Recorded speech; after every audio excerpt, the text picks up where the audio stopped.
Robert Morris head coach Bernard Clark. The team played nationally ranked Youngstown State last week.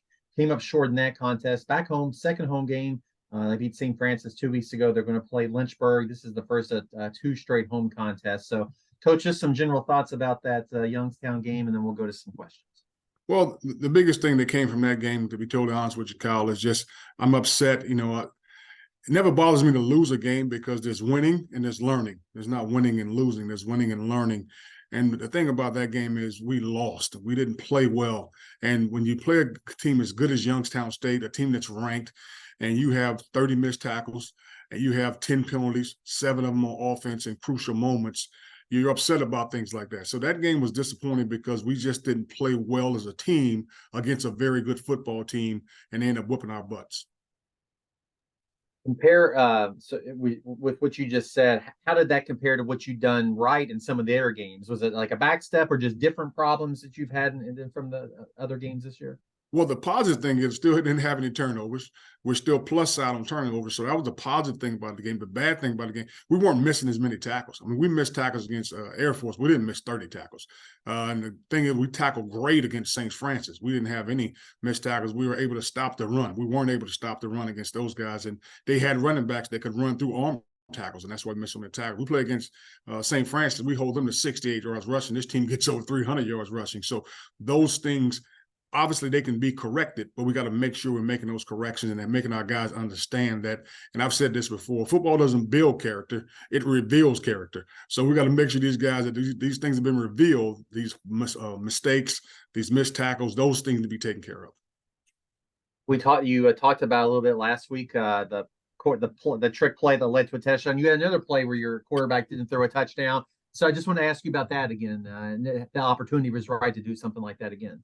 Again, it's just a part of our repertoire more than anything else. And when we go with Chase, and I'm revealing a secret here, Chase was actually a quarterback when he first went to Eastern Michigan, and he transferred here. So when he got the ball in his hands, it was one of those situations where we felt like he can get it to the receiver, and we were able to do that trick play. And also the other play with the QB screen where we threw it back to second-team quarterback Trey, and did a good job there with those guys. So it's part of our repertoire. It's not really trick plays. It's just a part of what we do. It's just a matter of when we're going to call them and how we're going to call them and stuff like that. And they're all, the referee always asks, I say, well, yeah, we do, but we don't. I can't say the trick plays because it's a part of what we practice and how we practice things. Is there anything to be said about putting them on tape for other people to watch, or you have so many, without getting the specifics, you have some, it really doesn't matter. You're going to do a bunch of different ones throughout the year. Well, we're going to do that too throughout the year. But the other thing is when you put it on tape, teams have to practice it. That's the great thing about it, because they have to take the time to go through it and make sure the defense is aware of what they're getting, how they're getting. It's no different than when we're facing an opponent. An opponent has a lot of formations. Defensively, we have to go over those formations with our team because you never know when you're going to get them. The one thing I remember when I was a coach at UAlbany in upstate New York, and we played New Hampshire. New Hampshire had 15 different formations. And so it didn't matter if they ran them, you had to practice them. So it's a situation where as a defensive unit and as a coach, you have to practice what you see on film. So when you see those plays, you have to practice them. Wanted to ask you a little bit more about your offense. And Anthony has completed 69% basically of his passes so far in 2 starts. I'm sure you like that efficiency, but some thoughts on that. Yeah, the thing about Anthony, that's who he is. He's very efficient in what he does. And, I've heard someone say this before, you can't get wrong when you're taking a profit. And Anthony believes in taking profits every time he throws the ball. He's not worried about throwing check downs or anything like that or going deep balls. He's trying to make a profit and make sure he gets it to someone when they're open. And he does a good job of that. He's doing a great job of running our offense right now. He's an unbelievable leader. He's not a vocal guy. He's not a guy that talks a whole lot, but he is a guy that's efficient, and guys love that. And when you're on a team where your teammates are loving the fact that you're being extremely efficient, then you're going to be very profitable. Let's talk about your opponent then this week in Lynchburg, who comes in. I don't think they've won a game this year. What have you seen from them so far on film?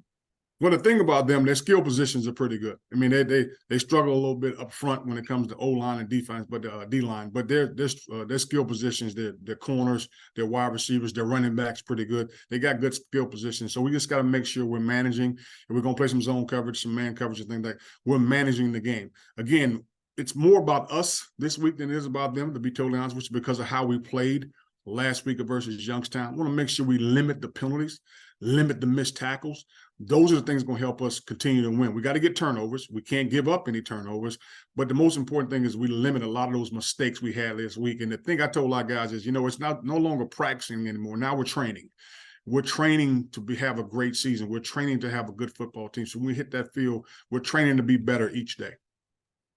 And just want to ask, you got that, and then another game, but then you'll have that body of work before the conference game. So is it sort of important to work these things out that you've been talking about before you get into the games that are going to matter the most for you this year? Absolutely, and that's what I mean by training. We're training to get ready for those things. Those are things we're doing right now. We're trying to get our mindset and get our focus ready on what we need to get ready for. Obviously, we're getting ready for Virginia Lynchburg, and obviously we're going to get ready for Howard next week. But then once we realize we're putting a good body of work together in order to go into the season, which is the conference, then we want to make sure we're establishing that, not missing 30 tackles, not getting 10 penalties, and making sure we're holding on to the football and we're creating turnovers.